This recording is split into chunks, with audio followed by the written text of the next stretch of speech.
Estamos ao vivo, estamos ao vivo. Vamos começar a nossa live do mês de setembro. Hoje uma live muito especial, uma live com bastante qualidade, tá? Um tema bem específico, tá? Nós vamos falar aí sobre disfunções temporomandibulares, um assunto extremamente complexo de se abordar, de se trabalhar, tá? Acredito que todo mundo que viu aí a gente anunciando um pouquinho, talvez já entenda um pouquinho do que é uma DTM, talvez já esteja procurando a solução para a sua DTM. Eu vou dar um tempinho, como eu sempre faço aqui, 3 minutinhos para o pessoal ir entrando, dar uma faladinha com o Pablo lá, para ver se ele já está disponível, e logo eu já vou chamar o Pablo aqui para entrar. Vamos aguardando aí. O Pablo ele já vem, ele já entra aqui na conversa com a gente também, tá? Esse assunto de DTM é uma coisa que chega muito no meu consultório, um assunto bem complicado de trabalhar. Eu digo eu mesmo, como profissional da área de terapia manual, de fisioterapia, osteopatia, tenho um pouquinho de dificuldade para entender aí tudo que dá para fazer ao redor de um problema como esse, né? Dessas disfunções. Então por isso que eu chamei o Dr. Pablo Leite, um colega de profissão, aí, um colega parceiro do meu consultório, que eu tive o prazer de conhecer, para estar me dividindo essas informações e facilitando para vocês. Só que o Pablo vai vir com conteúdo especificamente para o tratamento cirúrgico, tratamento conservador. Beleza, pessoal? Vou aguardar mais alguns minutinhos. A gente vai começar pontualmente às 21 horas, como eu sempre faço, tá? Deixando aí o pessoal esquentando aos pouquinhos. O Pablo acabou de chegar aí. Já vamos entrar, tá? Ali. Aqui. Então, aos pouquinhos vamos entrando, vamos se ajustando aqui. Vamos ver se o Pablo já vai entrar ao vivo. Tá entrando, olha lá, chegou, garoto. Boa noite, Murilo. Boa noite, doutor Pablo, tudo certo? Tudo você? Te incomodar esse horário da noite para fazer uma hora aí de conversa, de bate-papo sobre esse assunto, né? Imagina, para mim é um prazer, uma honra estar aqui, podendo compartilhar contigo todo esse conhecimento sobre a área aí. Show, show de bola. Pablo, eu estava falando agora há pouco, quando eu abri a live, que realmente assim, ó, as pessoas têm uma dificuldade muito grande de saber o que fazer quando surge uma DTM. Então, eu precisava desse apoio de alguém que trabalha numa linha muito mais, vamos dizer assim, muito mais invasiva, para dar essa outra visão para as pessoas não levarem esse negócio da DTM como se fosse uma coisinha besta, que pode deixar assim, que vai corrigir sozinho, né? O pessoal vai deixando, sabe? Uhum. Certo. Tá ouvindo bem. Então, vamos lá. Bom, pessoal, agora são 21 horas, então eu vou começar a live, tá? Como vocês já sabem, o tema é disfunções temporomandibulares. E antes de falar sobre o tema, eu queria aqui pedir para o Pablo se apresentar um pouquinho, porque eu não sei também todo mundo que conhece ou não conhece ele, também não me conhece, né? Falar um pouquinho aí do que o Pablo trabalha, Pablo, o que tu faz, qual que é a tua especialização, né? Para as pessoas te conhecerem. Daí um breve resumo da tua profissão. Certo, eu sou cirurgião dentista, então minha formação básica é odontológica, né? Depois de cursar o curso de odontologia, eu fiz uma residência em cirurgia maxilofacial, é uma residência que a gente fala em residência, é uma formação em ambiente integral, né? Foram mais 3 anos de formação, como se forma um cirurgião bucomaxilofacial, né? São 3 anos integrais, né? Não existe bucomaxilofacial formado com curso semanal. Certo. Aham. Junto, né, após isso, o meu caminho dentro do entendimento das ordens temporomandibulares, ele passou por alguns lugares do mundo, né? Eu tive a oportunidade de ainda ver um cirurgião, né, que residia em Miami, né? O nome dele é Joseph McCain, operar, né, e fazer artroscopia. O Joseph McCain foi quem trouxe a artroscopia de ATM para os Estados Unidos, né? A gente sabe que ela foi Olha só. criada no Japão, né? E depois ela veio para os Estados Unidos, foi quem trouxe para os Estados Unidos foi Joseph McCain. Ainda, claro, muito pré-histórica, né? Muito rudimentar quando ela veio para os Estados Unidos, tinha as mesmas óticas que a gente tem hoje, mas foi ele que trouxe para ela a oportunidade de passar algum tempo, né? E outro lugar que eu também tive a oportunidade de visitar, também em termos de tratamento dos órgãos temporangulares, foi em Xangai, na China, né? Eu fiquei lá um tempo, Olha só. fui com o Yang, né? O Yang é a maior casuística mundial em intervenções cirúrgicas em DTM, né? Ele tem os maiores números, né? Aquilo era cirurgia de ATM todo dia e num volume estranho, né? Fora do normal. Não existe, tá? Não existe. Até porque a China é um país muito populoso, né? Claro, claro, eu imagino. Aí para vocês verem como a gente não trouxe alguém muito muito simples, não. O Pablo, eu sabia já do histórico dele assim por cima, das formações, de todo o conhecimento que ele adquiriu aí ao longo das suas viagens, das suas formações. É um cara que está alinhado demais dentro dessa questão da cirurgia, então eu tenho certeza que hoje o que a gente vai receber aqui, pessoal, de informações acerca de cirurgia de ATM, de tratamento invasivo de ATM, vai ser do mais alto nível, eu tenho certeza. E o Pablo também, o meu pedido, ele vai fazer de uma forma simples, né, Pablo? Para todo mundo poder entender Sim, aí de uma forma fácil, né? sim. Bacana, bacana. Bom, então assim, Pablo, eu queria agora que junto comigo tu me desse o apoio para fazer a definição exata do que seria uma DTM, para as pessoas primeiro se aterem do conteúdo, entenderem, pô, então é isso que caracteriza uma DTM. Acho que eu te passo a palavra, você tem mais profundidade nesse assunto para definir DTM e aí depois eu complemento com o conhecimento que eu tenho. Tá. Então, a atual definição da DTM, ela é um problema, né? Eu coloco assim, por quê?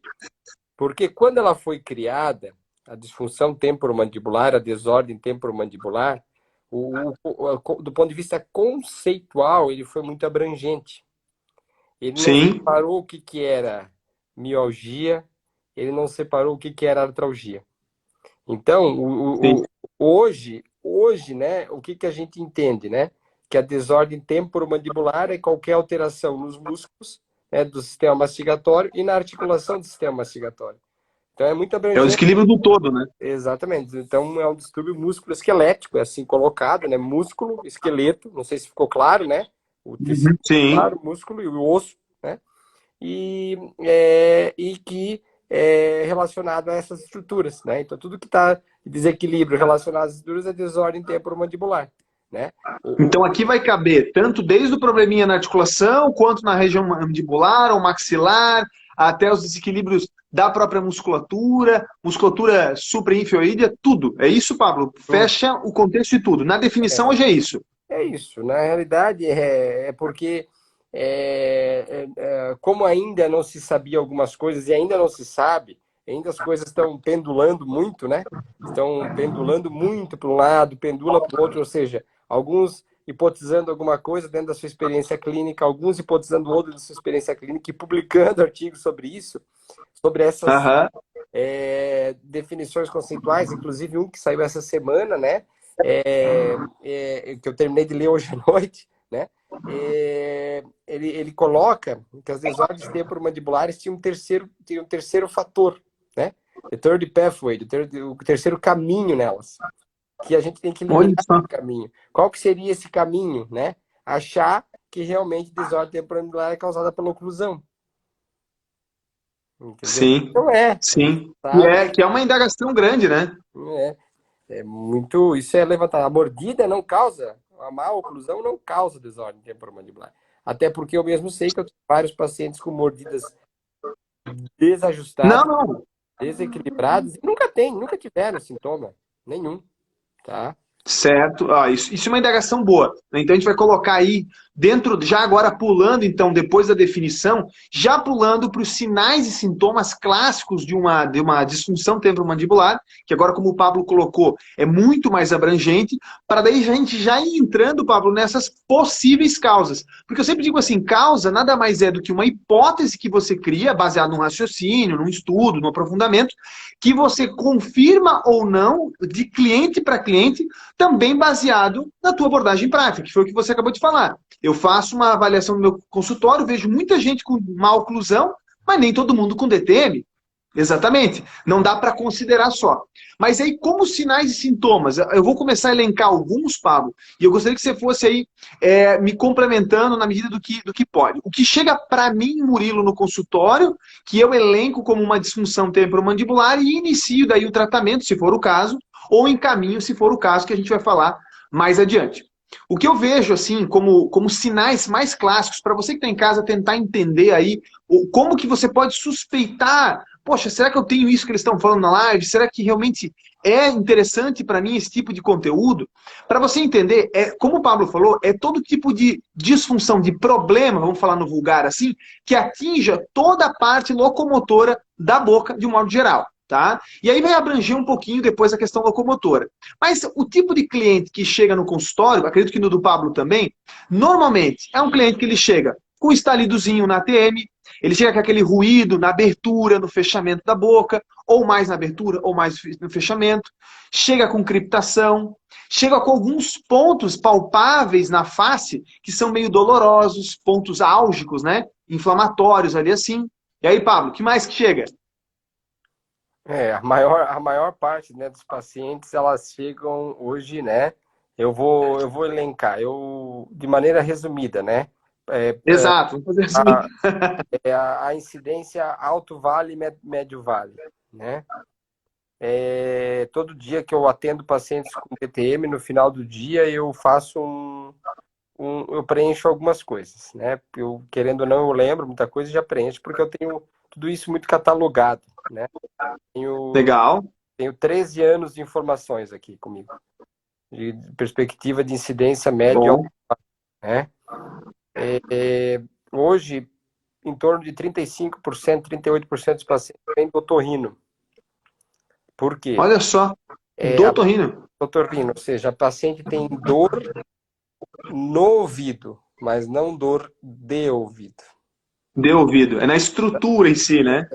Então, aquela dor referida faz com que o paciente primeiro procure o otorrino, né? Então, esse é um sintoma bem frequente. O outro sintoma, Legal. que não é sinal, né, que é sintoma, é a cefaleia, né? É aquela Bastante. cefaleia que o paciente procurou um neuro, não achou nada. Então, aquele é um outro sintoma em comum, né? Há dores irradiadas para a região cervical, né? Também é um sintoma de DTM. Só que agora a gente tem que falar o que eu sempre ouvia de um grande mestre da dor orofacial no mundo, né? Investigar a dor orofacial, porque a DTM é um tipo de dor orofacial. Não quer dizer Sim, uma das possibilidades. Então, pode ser uma dor dentária? Pode. Né? E a gente nunca tem que tirar a questão do dente como causador. A gente sempre tem que investigar exaustivamente. Existe odontalgia referida para músculo? Claro. Nosso sistema nervoso central ele é muito interligado. Ele vai responder a dor aonde ele quiser. E se a gente não estiver atento para o menor, para investigar o menor, para depois procurar o maior, às vezes a gente fica procurando o maior e deixa o menor de trás. Então, exato. O sintoma da minha disfunção terminal pode ser um tratamento de canal, ou seja, um dente que precisa tratar o canal? Pode. Pode. Pode tudo, né? E aí o problema está no dente, não é um problema de disfunção temporomandibular, mas ele pode mimetizar. É isso que eu quero colocar, né? Aí a gente vai aí a gente vai de sintoma, agora vou para os sinais, né? Estalido, crepitação, né? Limitação de abertura bucal, né? Bastante. Isso aí já são sinais, né? Que o paciente tem algum desarranjo interno dentro da TM. Tá? Que pode ser só dentro da TM ou pode ser uma mialgia também. Tá? Porque às vezes o paciente tem limitação miálgica da abertura bucal. Não é só por causa da musculatura. Só o músculo não deixa abrir. Não é só por causa que a articulação não está deixando abrir. Entendeu? Então é muito amplo. É muito amplo. Tem muitas nuances que podem ser aplicadas, né? Tá? Entendi. Dá para ver que é uma coisa bem mais abrangente, né? É um cliente que ele vai referir todo e qualquer tipo de dor, pelo menos em toda a face, crânio e na região cervical. Mas aquilo que você falou, o sistema nervoso central, como ele é muito interligado, essa dor referida pode espalhar para o corpo inteiro. E o paciente, muitas vezes, ele não aceita que ali é o começo, porque são coisas pequenas. Poxa, mas só um dente, só a TM, e isso é o que chega no consultório. Esse é um dos motivos também da live, né? Em média, ali por semana, 10 a 15 dos meus pacientes, pelo menos, o meu foco não é esse, o Pablo sabe, mas eles são encaminhados ao dentista por disfunções que estão associadas ao aparato bucal. Inclusive, eu já fiz aqui uma live no meu canal de 1 hora só dando explicações de como isso aqui, pessoal, gera disfunções no corpo inteiro. O cliente ele pode ter dor desde o ombro, cotovelo, ele pode ter dor lá na coluna, independente, por problemas aí associados ao sistema mastigatório, vamos falar assim, né? Mas os sinais e sintomas básicos foram os que o Pablo falou aí, né? E eu acho bacana porque, como ele trata isso com muita frequência, ele consegue, como ele mesmo falou aí, tem uma amostragem da média que as pessoas sentem. Veja que até cefaleia, dores na região do crânio, são muito comuns em relação a isso. Então, se você aí de casa tem algum desses sinais e sintomas, já sentiu algum desconforto na face, na região do pescoço, região cervical, talvez hoje você vai ter uma possibilidade aí de entender melhor o que pode estar acontecendo contigo. Bom, agora, Pablo, que a gente meio que definiu a DTM, deu alguns dos sinais e sintomas, eu acho que é interessante, cada sinal e sintoma, ele vai dar um norte de que desequilíbrio é, ou mais ou menos o que desequilíbrio é. Né? Se você tem um ponto, sei lá, um ponto doloroso no masseter, ou no temporomandibular, ou só o estalido, isso vai dar uma pista da onde está pior em relação a o que você precisa fazer, a sua conduta. Né? Então, você como profissional, Pablo, como que você, e depois eu vou também fazer o meu raciocínio, como que você, somando alguns sinais e sintomas, você diz, essa dor, ela é mais do disco, essa dor, ela é mais da oclusão, sei lá, ou de um dente. Como é que você se cerca de informações para isso? Eu acho que isso é uma pergunta minha também, né, para saber da tua atuação, né, e talvez da população em geral. Pô, como é que ele sabe que o problema é mais o disco, ou que tem que ser feita uma cirurgia, ou, sabe? Como que você suspeita disso? Certo. Primeira coisa, isso eu deixo muito claro para todos os pacientes. Cirurgia de ATM não cura dor de ATM. Tá? Legal. Cirurgia na ATM não é para curar a dor. Ela estabiliza a estrutura articular. A principal função disso é você dar condições para aquela articulação temporomandibular cicatrizar e sair daquele estado de desequilíbrio estrutural, químico, né? Porque a gente sabe que dor na articulação é molécula que está aqui dentro causando bagunça. Ou seja, é molécula que está estimulando terminação nervosa, é molécula que está destruindo o osso, molécula que está destruindo cartilagem, entendeu? Então, Sim. a amplitude, né, das possibilidades patológicas, ou seja, da doença, elas são tantas que a gente tem que entender que a cirurgia ela é um degrau. Uma possibilidade. Um degrau que o paciente às vezes tem que subir para daí ter a estabilidade da articulação dele e a melhora no quadro de disfunção temporomandibular. Mas você não tem que entender a cirurgia como cura, não vai curar. A cirurgia pode até piorar a dor do paciente, entendeu? Ela pode até piorar. Então, entenda que intervenção cirúrgica ela é conjunta, né? Ela é conjunta, mas ela não é. Ele é um dos fatores naquele degrau que o paciente tem que subir, né? Eu sempre coloco assim, o paciente com disfunção temporomandibular, ele tem um degrauzinho para baixo do andar da casa, onde ele devia estar andando. Né? Sim. E às vezes ele quer subir naquele andar, quer ter boa mastigação, não quer ter dor. Só que às vezes para ele subir naquele andar, ele tem um dos andarzinhos, é a intervenção cirúrgica, né? Que pode variar muito. A primeira coisa, cirurgia não cura disfunção temporomandibular. Ela equilibra a articulação para que o paciente possa curar. A outra coisa que a gente tem que pensar e sempre lembrar que por trás de músculo inflamado e articulação inflamada, nós temos o quê? O sistema nervoso central, a caixa central lá com algum desequilíbrio. Todo paciente que tem isso de maneira crônica, principalmente, você como fisioterapeuta entende melhor de dor crônica que eu, né? A gente sabe que dor crônica é uma desregulação no sistema nervoso central e que isso pode referir dor em qualquer região da face. Inclusive foi atualizado isso, né, Pablo? Foi recentemente atualizado, não sei se você viu, acho que saiu faz o quê? 1 mês ou 2 meses? A nova definição sobre dor, né? E dor crônica e tudo, atualizaram isso. E o que o Pablo está falando é bem interessante porque, assim, ó, já de cara ele apresentou o seguinte, pessoal, de que dor na região da TM não é necessariamente um indicativo de que o problema é ali. E outro fator importante é de que quando você faz uma imagem, isso não serve só para DTM, o Pablo vai concordar comigo, quando você faz uma imagem, um exame, uma avaliação física ali local, não quer dizer que aquela alteração estrutural é a causadora da dor. Né? Ele deixou bem claro que você ter uma DTM e fazer uma intervenção local é apenas para equilibrar aquele tecido de um contexto muito maior que está desequilibrado.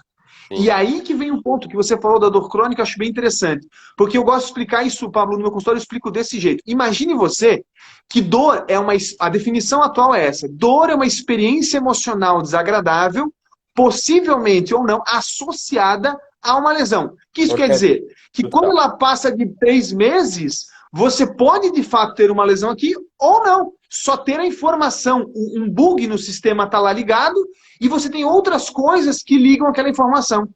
Parece meio confuso, né? Mas todo mundo está acostumado, acho que também deve ver isso no consultório, a ver a imagem e dizer, isso aqui é o motivo da minha dor. Né? Então, eu não sei se eu me expressei mal, mas acho que é isso que você quis mais ou menos dizer, né? É isso aí. E no que se tange à disfunção, né? Ou vamos agora dar uma fechadinha na gaveta. Vamos fechar a disfunção muscular e vamos já para a disfunção articular. Só local. A gente sabe que os estudos hoje, né? Então depende da revista que você lê, por exemplo, Journal of Orofacial Pain, né?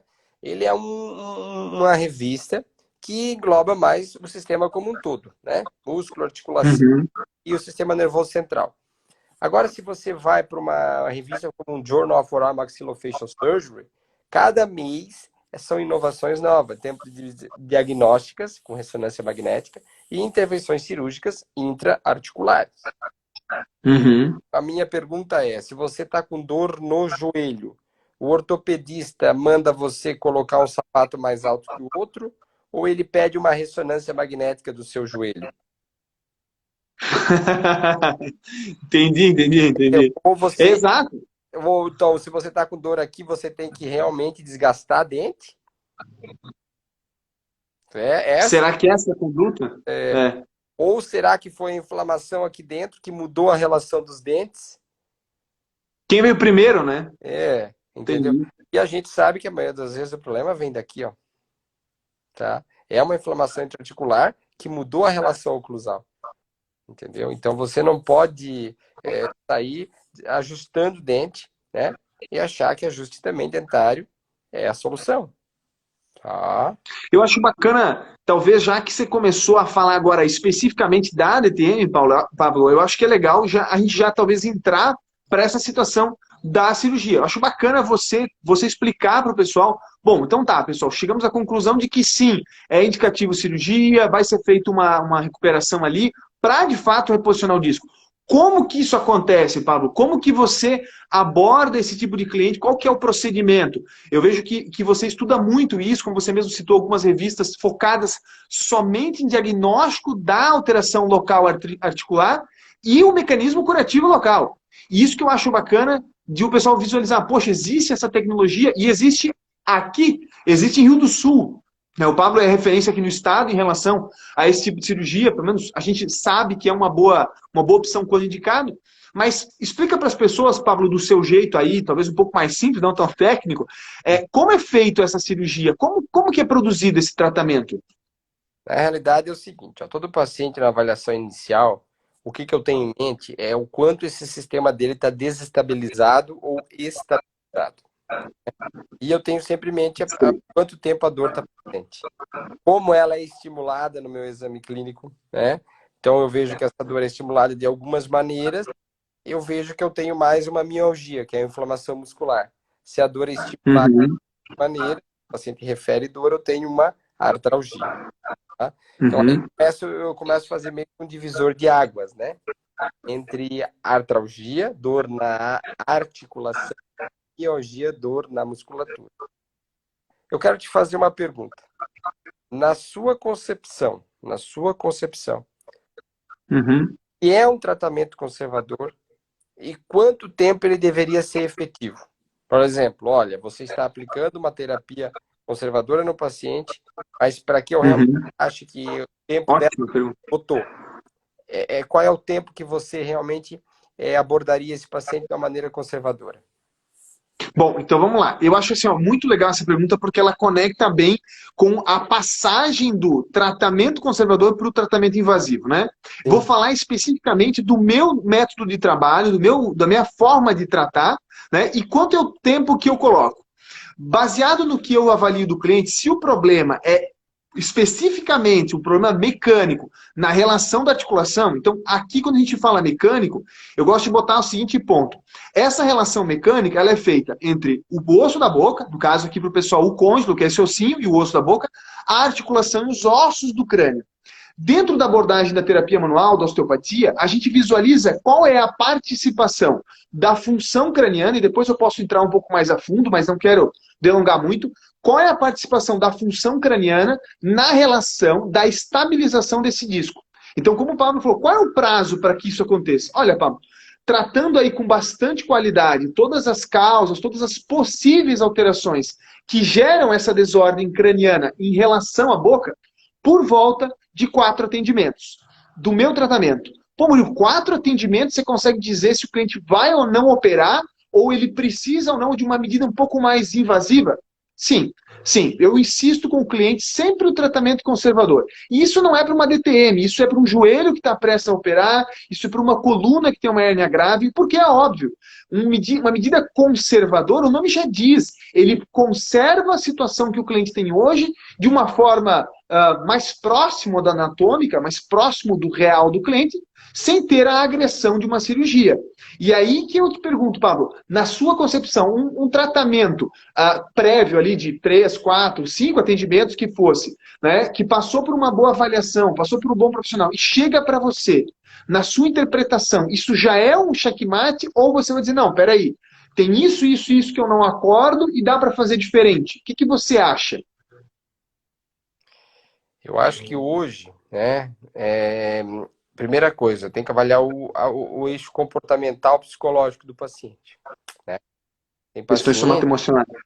exatamente, porque se o Aham. equilíbrio emocional, sensorial, sensitivo, a cirurgia vai ser um insucesso, né? Vai acabar com o problema dele. Dinamicar. Ele não vai responder favoravelmente. Ele não vai ter resposta, entendeu? O sistema neurológico dele não está apto e não vai entender aquilo, mesmo que eu mude estruturalmente, tenha uma condição de estruturação melhor, não vai melhorar, entendeu? Então, esse eixo Sim, comportamental psicológico tem que ser avaliado na dor, como a gente sabe, né? Ele é um... claro. E hoje é o seguinte, hoje a gente tem mão, né? E eu vou contar por que eu fui atrás disso, realmente. Porque há 12, 13 anos, não, 14 anos atrás eu fui atrás disso. Eu observava que a gente atendia esses pacientes com dor e o nosso arsenal era muito limitado. Era uma artrocentese, que o que é artrocentese? É lavar a articulação. Então a gente insere Certo. 2 pequenas agulhas lá dentro da articulação, por uma injeta Ringer lactato e por outra sai o Ringer lactato, que é um tipo de soro fisiológico. Uhum. Então, a gente remove as inflamações que existem lá dentro, as aderências, né? Remove esse exudato inflamatório e, em grande parte dos pacientes, isso já melhorava a dor. Tá? E Olha surpreendente, só. né? Então, a gente sabe que isso meio que reprogramava a estrutura articular ali, né? Lavava.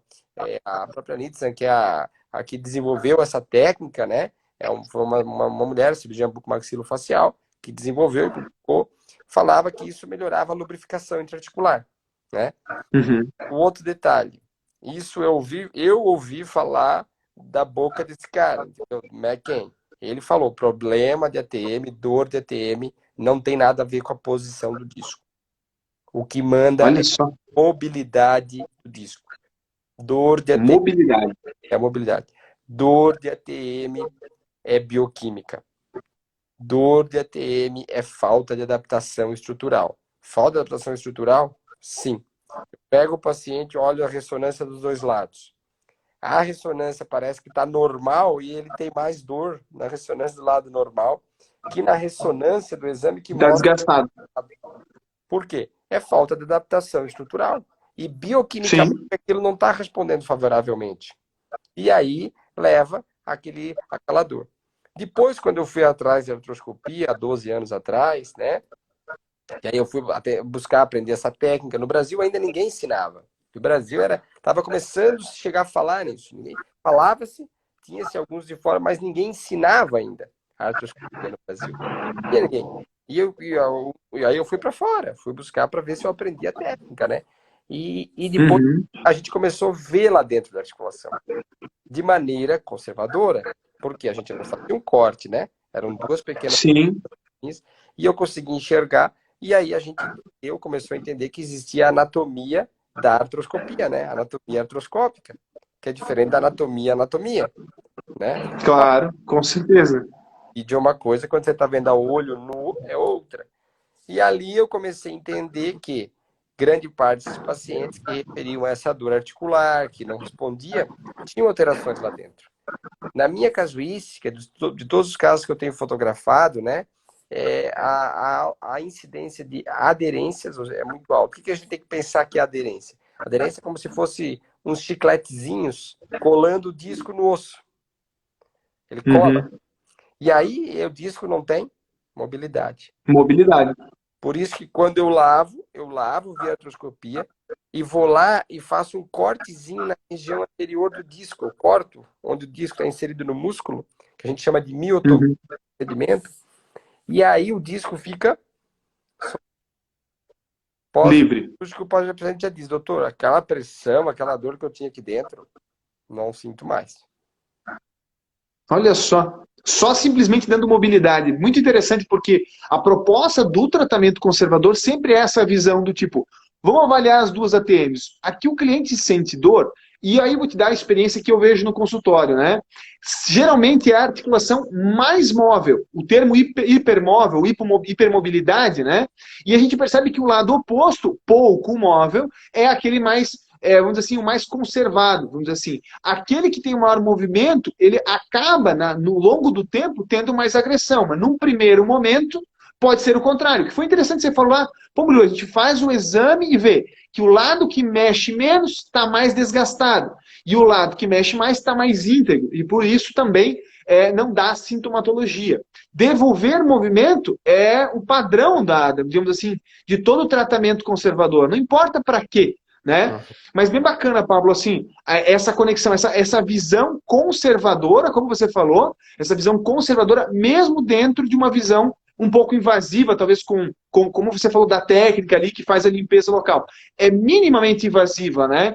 E hoje em dia acho que está cada vez mais conservador ainda, menos invasivo ainda, né? Tentando trazer cada vez menos agressão para o tecido, né? Eu vejo assim, né? Hoje, a intervenção cirúrgica aberta, né? Abrir a articulação, eu estou indicando cada vez menos. Menos, né? Menos. É uma escala de tratamento, né? A gente vai na escala, vai começar dos menos invasivos para os mais agressivos, né? Mas tem discos que eu não consigo nem ter onde suturar. Olha só. O disco, porque o desarranjo interno da articulação temporomandibular são os deslocamentos de disco, né? Para quem está assistindo. Uhum. Fala em desarranjo interno, é o tipo que o disco desloca. Com redução, que é quando a gente abre a boca e o disco volta para o lugar certo. Sem redução é quando a gente abre a boca e o disco continua fora do lugar, né? Certo. E aí a gente olha a ressonância do paciente e encontra, às vezes, não só isso lá. Encontra uma condromatose sinovial, que é um tipo de inflamação mais avançada, né? Começa a ver que o paciente, ele tem, o disco dele não está mais íntegro, então a gente tem uma degeneração intrasubstancial. Então eu não tenho mais onde suturar esse paciente. Como é que eu vou suturar um disco que não tem mais, né? Não tem mais onde fixar ele, é verdade. Exatamente. Então aí é que entra E que medida daí você toma, Pablo? Hã? Que medida que você faz num caso como esse? O que você visualiza como alternativa? A artroscopia. A videoartroscopia. Só artroscopia. Uhum. É como se vocês fizessem uma limpeza no motor, tá? Tu vai, Olha só. limpa o motor, né? Limpa Uhum. o motor e coloca um óleo novo nele. E aí ele Olha começa só. a ficar de novo. É isso que a artroscopia faz. Ela faz uma limpeza na casa, entendeu? Tu tem que entender a TM Então, como um órgão. Então, por exemplo, um órgão ele não faz anabolismo e catabolismo, ele não excreta produtos. Faz. Quando a TM deixa de excretar, que dá os problemas. Olha só. É, né? Essa é uma visão metabólica, poderíamos dizer assim, da disfunção da TM. É uma visão que eu nunca tinha visto. Achei interessante, só voltando um pouquinho lá atrás, que você falou dos fatores biopsicossociais, né, como causas. Eu acho que isso é importante, pessoal, que vocês entendam. Talvez eu e o Pablo estamos conversando meio que só para nós dois, vamos dizer assim, né? Uhum. Mas quando o Pablo colocou lá atrás que as questões emocionais, elas interferem, elas como agente causador e também como agente agravante. Vamos dar um exemplo. Um cliente aí que tem já um desarranjo, vamos dizer assim, no sistema mastigatório, se ele tem alguma situação, por exemplo, somato emocional, somato quer dizer que está relacionado à parte física, vamos dizer assim, de um jeito simples para as pessoas entenderem, que vai ser causada pelo emocional. Então ele vai referir um problema por um problema emocional. É, por exemplo, aquele cliente que acorda com os dentes presos, tensionados. Isso, dentro da nossa avaliação, Pablo, muitas vezes, quando não há um problema mecânico, ela está sendo desencadeada por alterações do sistema nervoso autônomo nas questões simpáticas. E aqui eu vou explicar um pouquinho. Simpático é aquele sistema, pessoal, de alerta, de luta, de fuga. Quando você tem uma situação emocional, desde um trauma, uma perda, uma mágoa, ou talvez está com algum problema no trabalho, você fica em posição de defesa e faz com que você mantenha essa sensação dos dentes em compressão, que ao longo de um período podem agravar, gerando desordens na boca, e mais tarde as disfunções, tanto musculares, como o Pablo falou, as mialgias ou as artralgias. Não sei se você visualiza isso, Pablo, no seu consultório, aquele cliente que vocês falam assim, aí tem um componente emocional. Sim, o bruxismo é uma doença crônica, né? Que é uma das doenças da modernidade, né? Tem o estresse, o bruxismo e a apneia, né? São Exato. da modernidade, são as doenças. Assim, nosso sistema nervoso central, ele não foi preparado, desenvolvido para o ambiente estressante que a gente vive de cobranças hoje em dia. Uhum. Né? Hoje o estresse está embutido nas crianças já. Né? As crianças já estão estressadas porque elas convivem com pais estressados e com cobranças, né? E antigamente o sistema nervoso central no seu desenvolvimento, né, a criança não passava por isso. As obrigações de mundo, as cobranças eram diferentes para a sobrevivência, né? E isso estruturalmente está desenvolvendo um bruxismo cada vez mais precoce e mais intenso nas crianças. E está se transformando em adultos muito mais com incidência muito maior de bruxismo. Que às vezes pode ser só, não precisa ser, porque pode ser o bruxismo do apertar, pode ser o de ranger, pode ser o de ranger, né? Porque tem os três. Sim. Né? Então, essas três condições refletem o que? Alterações neurológicas. Né? E o bruxismo não tem cura, sabe que isso é comportamental, né? Como você falou, é comportamental. Só que quem tem bruxismo é que nem o jogador de futebol que joga com a chuteira ruim em cima da pedra brita. O joelho dele vai se deteriorar. Vai.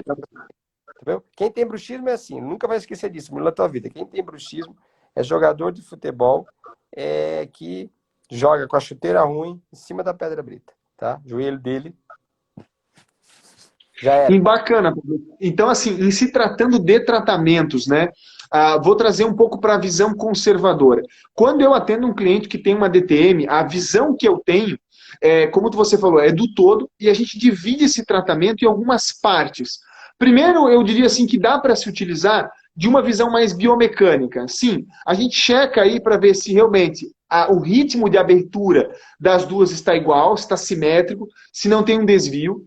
Checa para ver se a estrutura do osso temporal, pessoal, que é esse osso aqui, se ele está respondendo ao movimento. Os ossos do crânio, eles são móveis, tá? Então eles têm uma mobilidade, vamos dizer assim. Então quando a gente busca tratar de forma conservadora, a gente busca tratar pelo menos essa relação biomecânica, essa conexão entre os ossos do crânio, as estruturas musculares e também essa abordagem neurológica. Então essa abordagem neurológica também parte do mesmo ponto. Pelo seguinte ponto, a parte, vamos dizer assim, neurológica, ela parte do crânio em algumas emergências. A gente tem ali, por exemplo, uma parte do sistema mastigador inervado pelo nervo trigêmeo. O Pablo depois pode aprofundar um pouco em cima disso. Mas quando você tem toda essa região, tanto da face quanto da região frontal, aqui assim, inervada por esse nervo, a gente consegue, na terapia manual, estimular o trajeto dele e fazer com que ele equilibre de uma forma natural, fisiológica, o funcionamento dessa musculatura. Se de fato a causa for de via neurológica. Muitas vezes, Pablo, e aqui eu acho que você pode também complementar, o que eu vejo no consultório é que as agressões do trigêmeo, um exemplo, né, são questões justamente bucais. São justamente implantes, são justamente canais, situações que vão agravar essas desordens bucais, né, dentro de uma visão neurológica. Então, um modelo biomecânico, que a gente diz um modelo mais mecanicista, ele está adaptado algumas vezes a problemas emocionais, a problemas neurológicos, e dentro dessas alçadas existem várias possibilidades, existem vários começos. Não sei se você enxerga a mesma coisa. Sim. O cérebro que manda em tudo, né? É tudo de lá. É tudo de lá. E assim, a questão ainda dentro do tratamento conservador, né? Quando a gente busca recuperar a função de um paciente que tem um estalido, de um paciente que tem talvez um desconforto no ouvido, né? Tentar buscar esse equilíbrio todo, a gente sabe também que toda a região cervical vai estar direto e indiretamente ligado. Boa parte da inervação de tudo que você tem aqui na região da face, do crânio e tudo, parte de gânglios que saem da região torácica alta, mais ou menos T1, T4, e toda a cervical. Então, na terapia manual, Pablo, a gente também aborda essas estruturas pensando nas duas vias, como se isso gerasse problemas aqui, ou como se isso gerasse problemas aqui. O que você falou lá no começo da live, não dá para saber se exatamente é essa inflamação que gera esse problema ou esse problema que gera aquela situação. Você tem que ter uma visão do todo e tentar buscar um meio campo, vamos dizer assim, né? É muito exame clínico, tá? É muito exame clínico. Muito exame clínico, tá? Em média semanal, eu atendo 5 a 10 pacientes com queixas de disfunção temporomandibular. 5 Só por DTM, né? Só TTM, né? Pacientes diferentes, né? Vejo 30, 40 ressonâncias por mês diferentes, né? E uma infinidade. Muito exame, né? Claro, a gente opera paciente, a gente opera a clínica do paciente, a gente não opera exame, né? O exame é indicativo. Também a gente tem que lembrar disso, né? Mas por que você solicita? Eu solicito porque eu quero ver como é que está a sua estrutura, né? Claro. Inclusive... Isso é uma colocação legal, essa questão de estrutura, porque assim, algumas pessoas não entendem o que eu vou falar agora, Pablo, porque assim, você está falando de disfunção temporomandibular, de uma alteração do movimento funcional. E quando você pede um exame de imagem, você está falando de alteração de estrutura.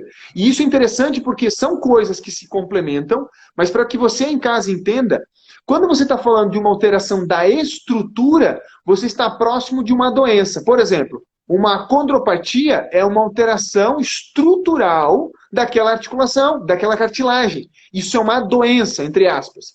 Agora, a perda do movimento, por exemplo, de abertura de um lado desse côndilo, é uma disfunção, é uma alteração do movimento funcional. São coisas muito parecidas. É que nem você ter uma hérnia de disco e você ter limitação para se curvar. Limitação para se curvar é uma disfunção que não necessariamente tem que ter uma doença, e a hérnia discal é a doença em si. Né? Então é legal o pessoal entender que quando você faz um exame de imagem, é por isso que o Pablo falou, pô, a clínica é soberana. Quando você faz exame de imagem, é para só dar um a mais. Ele não é o diagnóstico. O diagnóstico vem da avaliação clínica. O diagnóstico, o exame de imagem, ele vai complementar a tua avaliação clínica. A gente vai tentar achar explicações daquilo que você achou na tua clínica, para ver se corrobora, né? Tem que corroborar, ou seja, ele tem que ter nexo naquilo que tu tá achando, né? Tá? Entendi. É isso que eu avalio. Aqui chegou uma pergunta aqui para mim, Pablo, importante. Como é que é a recuperação? Como é que é a recuperação de um cliente que fez uma cirurgia? Como que é o processo do pós-cirúrgico? Como que você acompanha uma situação como essa? As outras perguntas. Via artroscopia de ATM, 2 a 3 dias de recuperação. É rápido, né? Depende de quanto você manipulou, claro, né? Mas é um paciente que não, ele fazendo o procedimento numa quinta-feira, na segunda ele retorna ao trabalho, mas ele retorna, claro, com ainda algumas limitações, mas ele não está mais inchado, né? Ele tem condições de frequentar o ambiente de trabalho tranquilamente, né? Claro que ele ainda não vai ter mastigação normal, vai ter muitas limitações, mas em função da manipulação cirúrgica. Mas a cirurgia via vídeo, ela é bem tranquila, né? A cirurgia aberta é 7 a 10 dias. É rápido também, né? Não é um processo muito longo. Não, não, não. Hoje, Não. hoje o acesso à ATM, ele é muito rápido, né? 5 a 10 minutos você está dentro da articulação, né? Uhum. Claro, depende do procedimento que você tem que fazer, você vai ter que manipular mais ou menos, né? O, Uhum. o, a própria abordagem, né? Claro, eu vi até hoje uns 3 ou 4 cirurgiões diferentes abrindo a ATM de maneiras diferentes, né? A gente sabe que o chinês, o Yang, ele abre bem mais, a abertura dele é bem maior, o acesso é maior, né? Mas ele consegue soltar mais o disco e estruturar melhor o disco, né? Faz um serviço um pouco melhor. Não, quem abre menos também Uma estrutura, variação. só que a forma como ele aborda é diferente, entendeu? E isso é Uhum. importante, cara. A forma como eu faço hoje, na realidade, eu peguei algumas coisas boas que eu encontrei de Tu todo. fez o teu jeito. Exatamente. O meu caminho Isso de é bacana. Aqui vem uma pergunta também, assim, ó, Pablo. Eu já senti dor forte ao mastigar e uma vez e fui ao dentista, tomei anti-inflamatório, a dor melhorou, mas o barulho continua. Eu acho que é mais uma vez uma pergunta simples, dizendo assim, que o estalido ele está associado à desordem, mas não necessariamente associado à dor. Eu acho que talvez a pessoa talvez não pegou essa parte da live quando fez a pergunta. Mas a dor da desordem, quando acontece, ela não necessariamente é por aquele estalido. Né? É como um cliente, por exemplo, que tem dor no joelho, tem barulho na articulação do joelho e tem dor de fato. Tem cliente que só tem o estalido, tem cliente que tem a dor em si. Isso são coisas distintas. As pessoas conectam muito o problema estrutural à dor.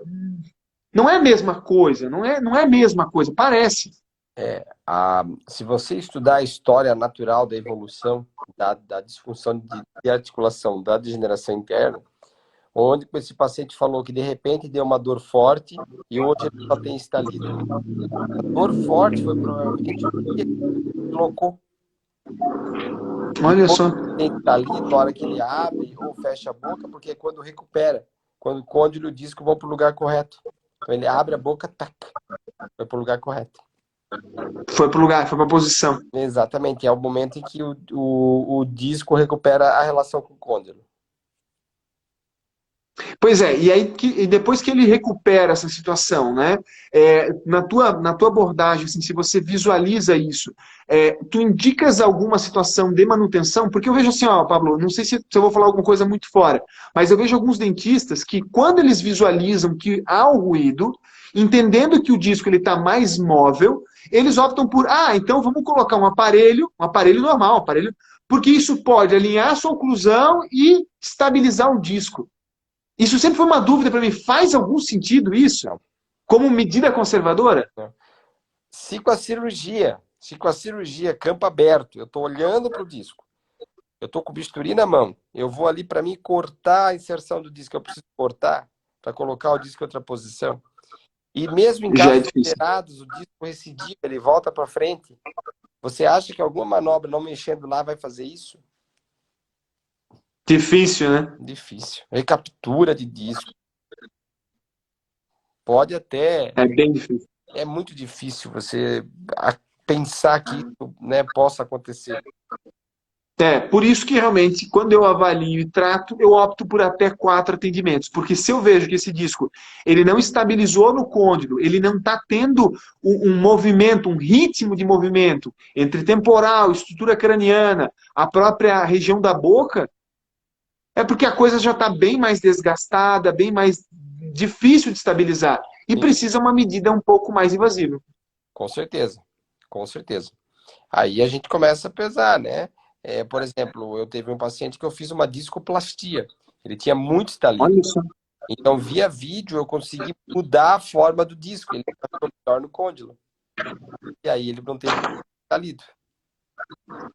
Tem mais uma pergunta aqui, Pablo. Quando eu fecho a boca, os dentes lá de trás, do lado esquerdo, para se encostar, ela faz força, né? Se esforça muito na região da TM e começou com dor nessa região e tudo mais. Isso é necessariamente uma DTM? Porque aqui não ficou bem clara a pergunta, a pessoa escreveu meio estranho, mas enfim, ela faz força para mastigar e aí com o tempo isso começa a doer. Isso é um sinal de uma DTM? Você julga como sendo uma DTM ou é um pouco informação? Ela faz força para mastigar. Ou seja, ela não. Ela faz força para mastigar, lá ela nos últimos dentes ela sente que ela tem que fazer força e isso gera dor nela nessa região da face. Isso de fato é um vestígio, é uma possibilidade de uma DTM?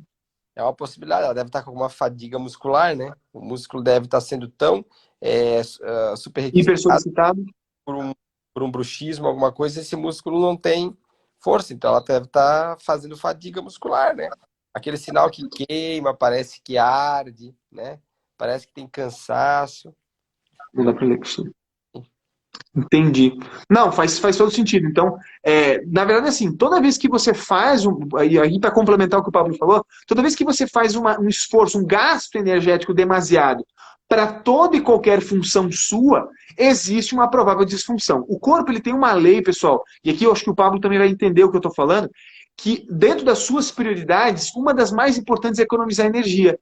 Então, sempre que você produz algum movimento, não interessa que movimento seja, pode ser da boca, ou do braço, ou da perna, que você faz um certo custo, há a chance de uma provável disfunção. E você primeiro precisa se perguntar, isso é uma disfunção? É uma coisa que é possível você buscar um tratamento menos invasivo ou não? Ela já evoluiu para uma doença e, de fato, aqui eu preciso de um tratamento invasivo. Porque muitas vezes as pessoas têm esse erro, Pablo. Elas começam tendo um problema. Vou dar um exemplo aqui. A pessoa começa a ter um probleminha ali no joelho. Ela vai direto para o médico ortopedista especialista em cirurgia de joelho. Porque ela acha que ali é o lugar. Ali é o lugar para ele já entrar e fazer e resolver. E o que eu quero que as pessoas entendam é que quando você tem algum desequilíbrio na boca, você primeiro procura um clínico geral dentro da área de odontologia, qualquer dentista vai saber fazer uma avaliação prévia para fazer uma triagem acerca do que pode ser. Será que pode ser isso, pode ser aquilo? Ele vai levantar as hipóteses. E, se necessário, ele encaminha para um especialista, para alguém que tem um aprofundamento naquela área, que no caso é a atuação do Pablo. Não é que o Pablo não faça essa avaliação prévia, imagino que faz também, né, Pablo? Mas para as pessoas entenderem, pô, se eu tenho, aonde eu vou? Vou direto lá no Pablo? Vou no Murilo? Vou no médico? O que eu faço? Uhum. Uma colocação, né? Quando você tem uma casa, você tem um alarme nessa casa. E você tem sensores para esse alarme em todas as portas da casa. Tem um sensor central, lá no meio da casa. Sensor central do alarme que reconhece aonde que a casa está sendo invadida. Certo? Imagina que esse sensor central é o cérebro. Às vezes a casa foi invadida na lavanderia, mas está com problema no sensor central. Sim, dá um exemplo parecido. E aí o sensor central está apontando invadida na sala, a casa. E isso é muito comum em problemas de desordem temporomandibular, né? Então, voltando àquele assunto, é a sua avaliação, né? Eu sempre faço avaliação dessa maneira. A parte clínica tem que estar estabilizada, a parte neurológica tem que estar muito bem na minha cabeça. É estável. Aí sim eu começo a rever estruturalmente esse paciente, né? Aí que é o momento. Mas se não tiver uma estabilidade através da fisioterapia, uma estabilidade através do quê? Do uso de uma placa que até então não se tem evidência científica que a placa melhora. Não melhora. Na realidade... Olha só. E é bem usada, né? Não, mas na realidade o que acontece? A placa, ela já é provado que ela tem efeito hemodinâmico na musculatura, ela melhora a circulação na musculatura. Ela tem alguns efeitos neurológicos centrais a nível de mediadores bioquímicos centrais, a gente sabe disso. Mas tudo ainda não tem um estudo, isso e aquilo, entendeu? São tudo ainda estudos não tem uma receita. empíricos, né? Mas a gente sabe que o grande fator da placa, inclusive no livro recentemente, né, lançado do Dr. Paulo Conte, sobre disfunção temporomandibular, ele coloca que a placa, na verdade, ela tem um efeito de lembrar o paciente que tem o hábito de soltar os dentes na hora. Entendeu? Olha só, faz um efeito... Tira a carga. Uhum. e aí a gente vê ali a resposta dessa pessoa, a remoção da carga. Se melhora a dor ou não, se melhora a dor muscular, se melhora tudo, entendeu? Legal, curioso. A placa com uma visão não pela questão da oclusão, e sim pela questão de relaxamento mesmo, de lembrar o sistema nervoso central para tirar a pressão. Que também não deixa de ser dos motivos de gerar essa agressão, essa impactação a nível do disco, aí, da ATM e tudo mais. Chegou até mais uma aqui, Paulo. O pessoal está fazendo umas perguntas bem gerais, assim, né? Vamos Meu lá. maxilar. Meu maxilar estala ao fazer ruídos, imagino que ela esteja falando da mandíbula, tá? Porque o maxilar não pode fazer isso, pessoal. E a pessoa tem muitas dores de cabeça, né? Então, acredito que tem históricos de bruxismo também, ela colocou que tem históricos de bruxismo. E ela quer saber como é feito o diagnóstico de uma DTM. Porque ela, pelo que eu pude entender, ela já tem histórico do bruxismo, já tem dores na região maxilar e mandibular, mas não sabe como que se faz o diagnóstico. Eu acho que aqui na live inteira, pessoal, a gente acabou falando muito sobre como se faz diagnóstico.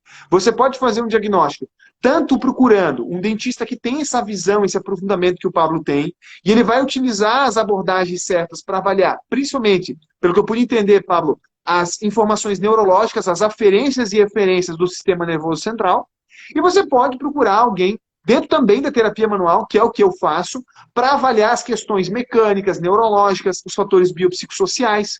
Existem outras linhas que a gente utiliza também para identificar se existem relações faciais. O que são relações faciais? São relações que não são da musculatura em si, e sim dos envoltórios dos tecidos. É uma coisa um pouco mais profunda, não vou entrar tão a detalhe. E existe ainda essa visão que o Pablo falou ali da questão metabólica, tá? Que também não é fácil, vai ser utilizado tanto na avaliação clínica quanto de exames. Mas você tem que voltar lá no conteúdo que a gente falou lá no começo, se você não viu talvez isso, em que os sinais e sintomas, eles são importantes. Eu acho que a população precisa aprender a avaliar, Pablo, isso eu defendo muito isso, de ensinar as pessoas a visualizar os achados. O que eu quero dizer a visualizar os achados?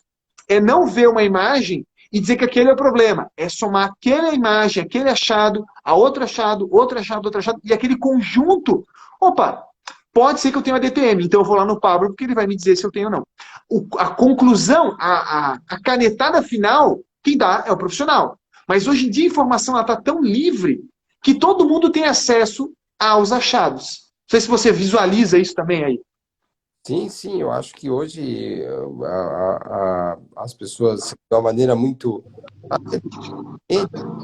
informação melhor, a gente não consegue filtrar toda a informação, né?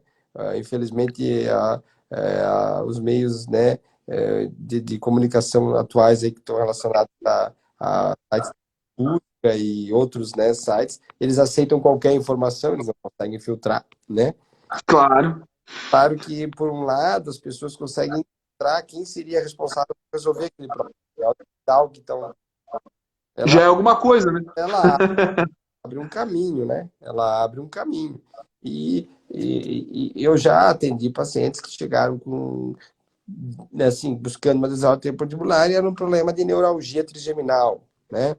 Era um problema Justo. de neuralgia, dor no dente, não tinha nada a ver com nada. Porque dor de dente pode gerar muitos sintomas, mais do que a gente pode pensar, né? E eu estresso muito o paciente quando chega assim, mas tu já foi no teu colega odontólogo? Ele falou que não tem nada no dente? Tem certeza que não tem nada no dente? Não, ele falou que tem certeza, entendeu? Porque realmente a parte odontológica é fascinante. O número de interligações que existe da inervação dentária com regiões centrais cerebrais e a possibilidade Nossa, de referência de dor é enorme, entendeu? Então, é gigante, é gigante. As conexões de todas as inervações ali, tanto trigêmeo, com vago, com frênio, com tudo, são inúmeros. tudo. Pablo, nós estamos chegando aqui no final da live, por incrível que pareça, a gente já está 1 hora. Se você tem alguma consideração, acho que tu pode dar aqui. E depois a gente pode deixar, pessoal, uma caixinha de perguntas. O Pablo vai abrir lá no Instagram dele, eu vou abrir no meu Instagram. Vocês mandem que depois a gente responde isso individualmente. Infelizmente o Instagram permite 1 hora e a gente já chegou aí no auge. Eu não quero cortar o Pablo, mas, Pablo, te agradeço muito em relação a aceitar o convite. Tá? Se quiser fazer alguma consideração, temos alguns segundos. Desordem temporomandibular pode ser tudo. Avaliem bem antes de dizer qualquer coisa. Show de bola. Pablo, obrigado mais uma vez, tá? Valeu. Vou encerrar a chamada aqui. Quem sabe numa próxima a gente faz outro tema, outro assunto. Pessoal, dúvidas na nossa caixinha inbox, tá? O Pablo vai abrir uma lá no dele, vou abrir uma no meu. Mandem as dúvidas aí que eu tenho certeza que a gente vai poder responder. Obrigado, Pablo. Uma ótima semana para todo mundo aí. Obrigado. Abraço. Valeu, até mais. Tchau, tchau.